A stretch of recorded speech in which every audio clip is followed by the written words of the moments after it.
પાછો બીજો મારી સામે આવ્યો અને મેં સાંભળ્યો એટલે મને એવું લાગ્યું કે મારે જવાબ દેવો બહુ જરૂરી છે. પબ્લિક સુધી, સારા માણસ સુધી એક સારો મેસેજ પહોંચે એટલા માટે. એ વિડીયોમાં એ બોલે છે પહેલો પોઈન્ટ કે એડ્રેસ છુપાવવું પડે છે એને. તો મારે એડ્રેસ કેમ છુપાવવું પડે ભાઈ? મારી તો અપડેટ હોય કે મારો ગઈકાલે આ કાર્યક્રમ છે, છતાંય તારે એડ્રેસ જોતું જ હોય તો ઇસ્કોન આંબલી રોડ ઉપર મારી ઓફિસ છે, આ મારું એડ્રેસ. ઓકે. બીજી વાત, પ્રશ્ન બીજો કે 200 લોકોને સાથે લઈને ફરે છે.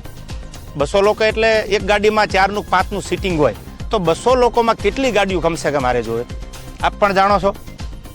જેને જેને ડાયરા કરે આયોજકને પૂછો કે કેટલી ગાડીઓ લઈને આવું છું, એ બધા પ્રૂફ પુરાવા દેવાની જરૂર નથી. આ એકદમ ફેક્ટ વાત છે, ઉપજાવેલી વાત છે એની. ત્રીજી વાત કરું તો સમાધાન કરવા માટે 50 લોકોને દોડાવ્યા. આવો એ બ્લેમ કરે મારી પર. હું સમાધાન કરવા દોડાવું?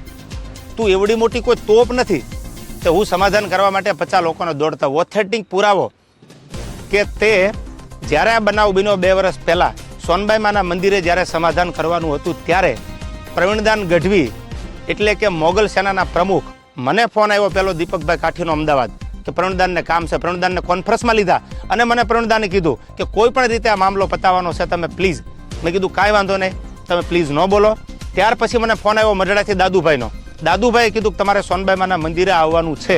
એટલે મેં કીધું કે આવું ખરો પણ માફી નહીં માગું. તો દાદુભાઈએ કીધું કે માફી માંગવા બોલાવાના નથી. આ વાત થયા પછી હું મઢડા સોનબાઈ માના મંદિરે રાજકોટથી જવા તૈયાર થયો. જ્યારે મજા આવે ત્યારે મારી ઓફિસ છે ઇસ્કોન આંબલી રોડ ઉપર અમદાવાદ, તો ભલે.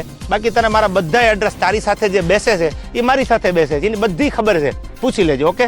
રહી વાત બીજી મઢડાની કે જ્યારે સમાધાન મને દાદુભાઈ બોલાવ્યો એટલે મેં કીધું કે માના દરબારમાં માથી મોટું મારા માટે કોઈ હોય નહીં. મારા માટે જે કાંઈ છે હું જેના ઉપર વિશ્વાસ અને શ્રદ્ધા રાખું છું એ સોનબાઈમાનું મંદિર છે. એટલે મેં માફી માંગી લીધી. નો ડાઉટ વાત પૂરી થઈ ગઈ. ત્યાર પછી એવું બોલ્યો કે સમાધાન પછી આ ભાઈએ ચાળા કર્યા છે. એક પણ ચાળાનો વિડીયો બતાવી દે, ઓડિયો બતાવી દે તો હું માનું કે તું સાચો છો. દૂધનું દૂધ અને પાણીનું પાણી, આ બધોય જવાબ સાંભળનારા 18 વરણે આપી દીધો છે. મને તો એટલું યાદ આવે કે સોનબાઈ માના સાનિધ્યમાં સમાધાન થયા પછી આ વસ્તુ જે બની ખોટી છે, જે કરવું હોય એ વેલકમ. જય માતાજી. જય માતાજી, જય સોનબાઈમાં. હું છું દેવાયત ખવડ. હમણાં જ મેં ચાલી રહેલા વિવાદનો એક વિડીયો પાછો બીજો મારી સામે. એટલે તું એવી કોઈ મોટી તોપ નથી કે મારા સમાધાન માટે 50 લોકોને તારી પાછળ દોડાવવા પડે. મારે બહુ જાજી વાત કરવી નથી, કારણ કે પબ્લિક પાસે, ઓડિયન્સ પાસે એટલો બધો સમય નથી આ ફાલતુ વાતું સાંભળવાનો. પણ મારે પ્રૂફ આપવું કે મારા માટે અગત્યનું જરૂર લાગ્યું. મારો કિંમતી સમય સાહિત્યમાં મારા જે પ્રેક્ષકો છે એને સારી વાતું સંભળાવવામાં કે સાહિત્યની 2 વાતો નવી આપવામાં છે. એટલે મને આ બધી ફાલતુ વાતોમાં એટલો બધો ઇન્ટરેસ્ટ નથી. રહી વાત બીજી સંસ્કારની, તો સંસ્કારની વાત રહેવા દે ભાઈ. બધાના સંસ્કારની બધાને ખબર છે. જે મુઠ્ઠી બાંધેલી છે એને ઉઘાડી ન કર, ઉઘાડી હવા ખાય. એટલે આ બધી વાત છોડી દે. અને રહી વાત છેલ્લી મોરાની, તો તને સ્ટેજ પરથી પણ કીધું હતું કે જેદી મજા આવે ત્યારે મોરો દેવાની તારી તૈયારી છે, એથી જાજી મારી તૈયારી છે. પહેલ તે કરી છે એટલે હું તારી રાહ જોઉં છું. સમાધાન પછી સ્થિર પાણીમાં કાંકરીનો ઘા તે કર્યો છે તો હું તારી રાહ જોઉં છું. આઈ એમ વેઇટિંગ ફોર યુ. કોઈ લાંબી ચર્ચા કરવાની જરૂર નથી. મેં આની પહેલાંય કીધું હતું ને, હજી કહું છું, ડાયલોગબાજી બંધ કરી દે.